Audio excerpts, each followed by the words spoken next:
Maraming labanan ang nangyari sa bansa dahil sa pagdami ng mga miyembro ng katipunan. Ang kanilang gusto ay makamit ang kalayaan mula sa mga Espanyol. Ito ang naging epekto ng kamalayang nasyonalismo. Iisa ang kanilang hangarin, iisa ang kanilang gusto.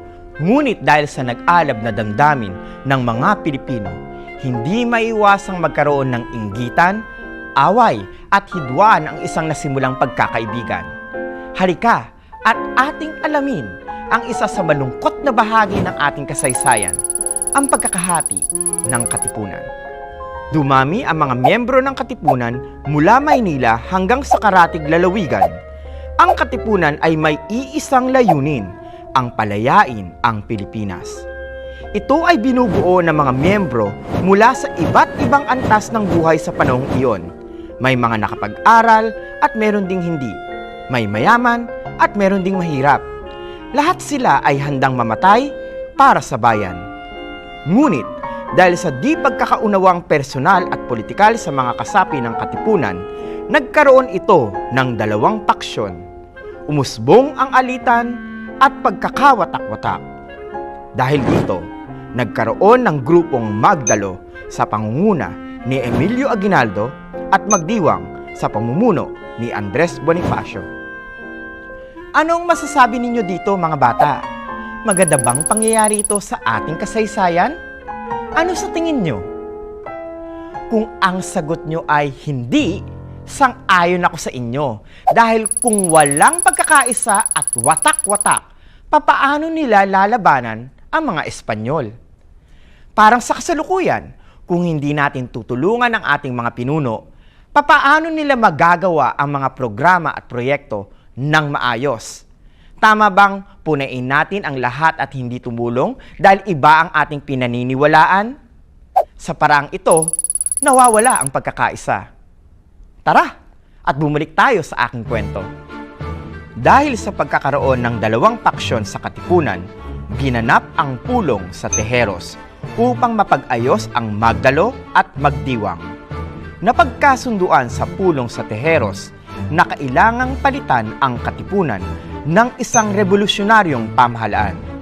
Sa botohang ito, nanalo bilang Pangulo si Emilio Aguinaldo, samantala si Andres Bonifacio ay nahalal bilang Direktor ng Interior. Kahit mas mababa ngayon ang kanyang posisyon, hindi nagtampo o nagalit si Andres Bonifacio.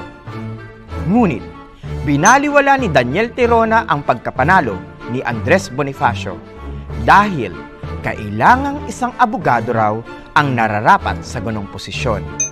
Nainsulto si Andres Bonifacio sa winikang iyon ni Daniel Tirona. Naging dahilan ito upang ideklara niyang walang bisa ang lahat ng nangyari sa pulong sa Tejeros.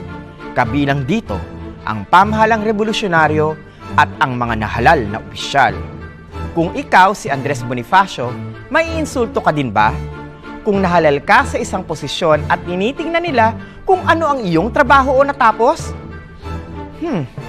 Kung ano man ang iyong sagot, ang masasabi ko ay, bilang isang mabuting tao, lahat tayo ay may kakayahang mamuno, basta't nasa puso at isip natin ang paglilingkod sa kapwa. Aanhin mo ang napakayaman at sikat kung baluktot naman ang ugali. Mas maganda kung ang ating leader ay may likas na malasakit at pag-unawa sa kapwa. Iyan ang tunay na leader. Dahil inilabas ni Andres Bonifacio ang Acta de Tejeros na nagsasabing walang bisa ang naging halalan at desisyon para sa bagong gobyerno, ginamit itong dahilan ng mga galit kay Andres Bonifacio. Pagkatapos nito, nagpunta sa Indang Cavite ang mga taga-suporta ni Bonifacio. Sila ay humingi ng tulong para may makain. Ngunit, inutusan ni Severino de las Alas ang taong bayan na huwag silang tulungan at kilalanin. Kumalat din ang balita na si Andres Bonifacio ay isang upahan o inutusan ng mga praile upang magbigay ng kaguluhan sa Indang. Sinumbong ito ni Severino de las Alas kay Emilio Aguinaldo. Dahil sa Acta de Tejeros at kasinungalingang kwento, siya ay hinatulan ng treason o pagtataksil sa bayan. Inutos ni Emilio Aguinaldo na dakpin si Andres Bonifacio. Nakakainis, di ba? Uso pala noon ang chismis. Uso din noon ang mga inggitero. Dahil dito, napahamak ang isang napakahusay na lider na pagbintangan siya sa isang bagay na hindi naman niya ginawa. Tara, bumalik tayo muli sa huling bahagi ng aking kwento. Inutos ni Emilio Aguinaldo na dakpin si Andres Bonifacio sa pangunguna ni Agapito Bonzon. Nagkaroon ng madugong labanan at namatay dito ang kapatid ni Andres Bonifacio na si Ciriaco. Ito na ang malungkot na kaganapan sa kasaysayan nating mga Pilipino. Hinatulan ng kamatayan si Andres Bonifacio at ang kanyang kapatid na si Procopio sa salang sedisyon at pagtataksil. Pilipino laban sa kapwa Pilipino. Ang pumatay sa Supremo ng Katipunan ay kamay ng isang Pilipino. Sana'y naunawaan mong mabuti ang ating aralin. Nakakalungkot itong bahagi ng ating kasaysayan.